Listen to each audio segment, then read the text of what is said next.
The Ladies' Art Committee, or Kitchener Art Committee, was a group of 4 art enthusiasts who lived in Berlin, now Kitchener, in the early 1900s. Sarah Williams, Geneva Jackson, Florence Sims, and Ida Cram endeavored to create an art gallery within the city.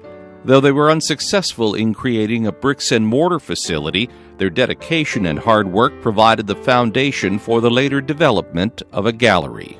Geneva Jackson was the aunt of Group of 7 painter A.Y. Jackson, and in 1921 the Ladies' Art Committee mounted one of the first art exhibitions to feature their work. Over the next 22 years, the committee arranged lectures and exhibitions for local residents. The committee purchased 5 paintings by a group of 7 members and 1 by Tom Thomson with the proceeds of the lectures. These paintings were intended to be the core collection for the permanent art gallery. Another 4 paintings were added to the collection and were displayed in different venues throughout Kitchener until 1943. By this time, Ida and Florence had passed away, and plans for the art gallery had not progressed. The controversial decision was made to donate the paintings to the National Gallery of Canada in Ottawa. The Ladies' Art Committee members' dream was eventually realized in 1956 with the opening of the Kitchener-Waterloo Art Gallery. Congratulations to the Ladies' Art Committee.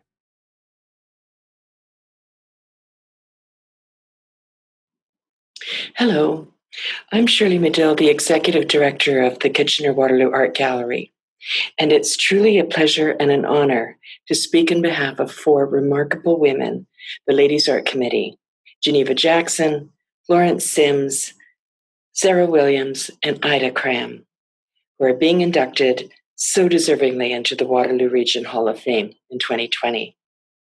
In 2016, when the team at the Kitchener-Waterloo Art Gallery began preparations for the gallery's 60th anniversary, starting with research on the founders, a story was uncovered that is a major part of our area's local history. It's one of those stories that, when it unfolds, reveals more stories. What we discovered was that the idea of an art gallery took root many years prior to 1956.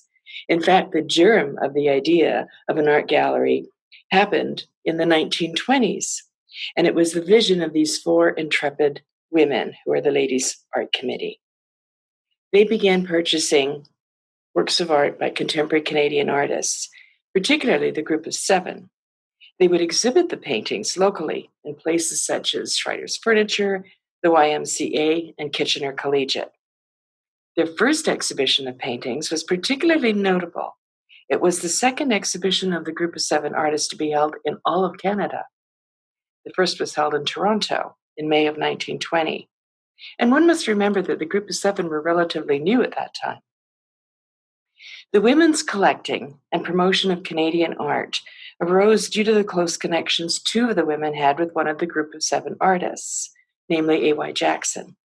He was the nephew of Geneva Jackson and a close friend of Sarah Williams. 6 paintings they acquired were meant to be a nucleus for a potential art gallery and included significant works by A.Y. Jackson, Franklin Carmichael, Lauren Harris, Frederick Varley, and J.E.H. MacDonald. There was also 1 painting by Tom Thomson. Their hope of establishing a gallery in 1926 was unsuccessful due to various factors, a critical one being the declaration of war on the horizon in 1939, which meant that there were other pressing issues besides art. Without a home to store, care, or exhibit the paintings, in 1943 the women decided to donate the nucleus of the collection, along with a number of other works they purchased, to the National Gallery of Canada in Ottawa.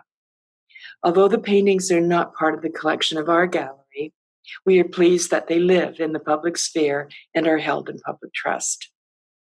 Their legacy lives on as we continue their vision of exhibiting and collecting the art of today at the gallery. The Ladies' Art Committee was a formidable force and inspiration for our continued leadership in this area. I conclude by thanking them, as well as 4 other women whose research in 2016 contributed to uncovering their history. They are Susan Saunders Maver, Judith Stevens Wells, Senta Ross, and Chris Shoemaker. On behalf of the Ladies Art Committee, Geneva Jackson, Florence Sims, Ida Cram, and Sarah Williams, this recognition from the Waterloo Region Hall of Fame is greatly appreciated. Thank you.